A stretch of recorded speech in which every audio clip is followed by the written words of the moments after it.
ফিরে এলাম বিরতির পর। আপনারা দেখছেন ধর্মযুদ্ধ 2024, আপনাদের সঙ্গে রয়েছে আমি অঙ্কুর।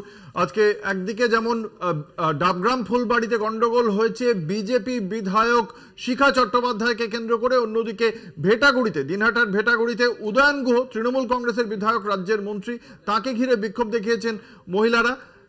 তার বিরুদ্ধে অভিযোগ মহিলাদের যে উদয়ন গুহর কথাতেই ভারতীয় জনতা পার্টির কর্মীকে গ্রেপ্তার করেছে পুলিশ, এবং সেই কারণেই আজ বিক্ষোভ দেখিয়েছেন মহিলারা। দীর্ঘক্ষণ গাড়ির মধ্যে বসে থাকেন উদয়ন গুহ।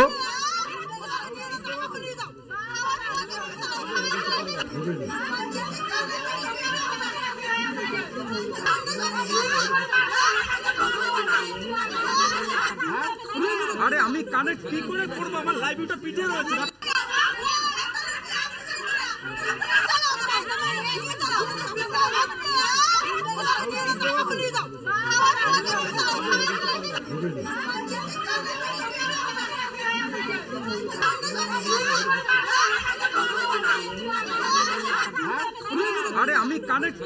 যদিও তার বিরুদ্ধে ওঠা যাবতীয় অভিযোগ অস্বীকার করেছেন রাজ্যের মন্ত্রী উদয়ন গুহ। তার সঙ্গে কথা বলেছিলেন আমাদের প্রতিনিধি রবিউল।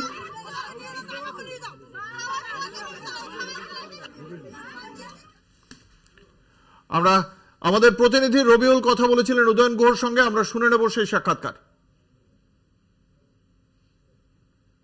আক্রমণের শিকার হতে হচ্ছে কেন? কোনো আক্রমণের শিকার না, আমি আজকে দেখলাম ওদের হতাশাটা কোথায় গিয়ে পৌঁছেছে। সেই হতাশার থেকে এইটা করেছে। কোনো পুরুষ মানুষের ক্ষমতা হলো না আমার সামনে এসে দাঁড়ানোর, মহিলা কিছু জোগাড় করে তাদেরকে এগিয়ে দেওয়া হলো। তারাও দূরের থেকেই চিৎকার করছিল, আর বললাম যে ভেবেছিল একেবারে, ও বুঝতে পেরেছে তো আমাকে গৃহবন্দী করতে চেয়ে নিজেই গৃহবন্দী হয়ে গেল, নিজেই ঘরে বসে থাকলো। দুপুরবেলা হয়তো 1 ঘন্টা 1.5 ঘন্টার জন্য বেরিয়েছিল, তারপরে আবার ঘরে ঢুকে গেছে।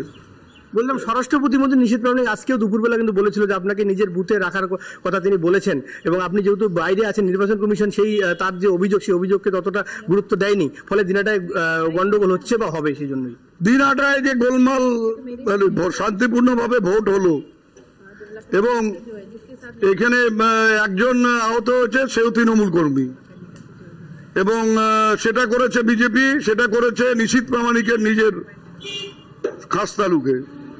তাহলে কার জন্য গোলমাল হয়, যে কথা আমি আগের থেকে বলে আসছিলাম, কেন গোলমাল হয়, কার জন্য গোলমাল হয়, সেটাও আজকে প্রমাণিত।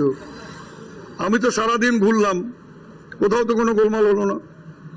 আমি তো এতগুলো বুথ ঘুরলাম, কোনো বুথে তো কোথাও গোলমাল হলো না।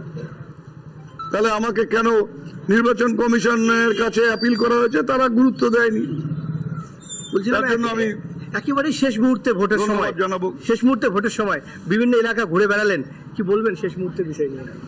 শেষ মুহূর্তে কেন, আমি তো বলছি, প্রথম থেকেই বলছি যে আমাদের ভালো অবস্থায় আছি, ভালো অবস্থায় আছি মানে খুব ভালো অবস্থায় আছি একেবারে। কিন্তু তুমি দেখলে আমরা কথা বলার চেষ্টা করলাম উত্তরবঙ্গ উন্নয়ন দপ্তরের মন্ত্রী উদয়ন গুহর সঙ্গে, তার সঙ্গে একাধিক বিষয় কিন্তু আমরা জানার চেষ্টা করলাম, এবং একই সাথে সেই উত্তরপাড়ায় কি ঘটনা ঘটেছিল সেই বিষয়ে কিন্তু মন্ত্রী অকপটে জানালেন যে একেবারে পরিকল্পনা মাফিক তাকে কিন্তু এই কাজ করা হয়েছিল।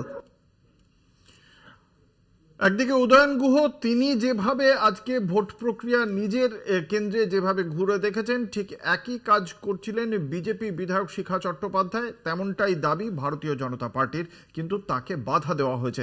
আসবো তৃণমূল কংগ্রেসের সমর্থক ঋষিকেশ দত্তর কাছে। ঋষিকেশ বাবু, কিভাবে দেখছেন এই অভিযোগকে, যে একই কাজের ক্ষেত্রে ভিন্ন পদক্ষেপ করা হয়েছে? শিখা দেবীর বিরুদ্ধে স্পেসিফিক অভিযোগ আছে যে উনি বুথের কাছে 100 মিটার অবধি পৌঁছে গিয়ে অশান্তি করা বা সেখানে তার যা ম্যানিপুলেশন করার লোকজন নিয়ে গিয়ে সেটা করার চেষ্টায় তিনি ছিলেন, তার জন্য সেই অভিযোগ এসছে। উদয়ন গুহর এগেনস্টে একটা এরকম অভিযোগ এসছে কি উনি বুথ ক্যাপচারিংয়ে যাচ্ছিলেন বা বুথের কাছাকাছি গেছেন।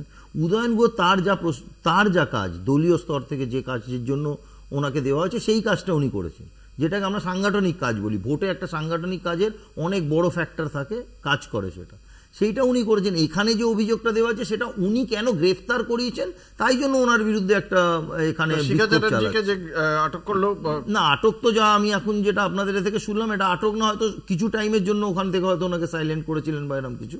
তো শিখা দেবীর বিরুদ্ধে অভিযোগটা তো খুব প্রিসাইজ, একদম একদম স্পেসিফিক অভিযোগ। আপনিও কি মেয়রের মতো এড়িয়ে যাবেন নাকি সরাসরি স্বীকার করবেন যে কমিশন সঠিক পদক্ষেপ করেছে? তার এগেইনস্টে ইসিআই এটা নিয়েছে, আমরা নিইনি কোনো স্টেপ। আমরা এখন তো অ্যাকচুয়ালি কেন্দ্র সরকার যেটা করতে চাইছে সেটা করতে পারে না, ওনারাও কেয়ারটেকার গভর্নমেন্ট, ওনারা অনেক জায়গায় ইনভলভ হতে চাইছেন। ইসিআই কিছু জায়গায় তো কথা শুনে কাজ করছে, ইসিআই যেটা বুঝতে পেরেছেন সেটা করেছেন।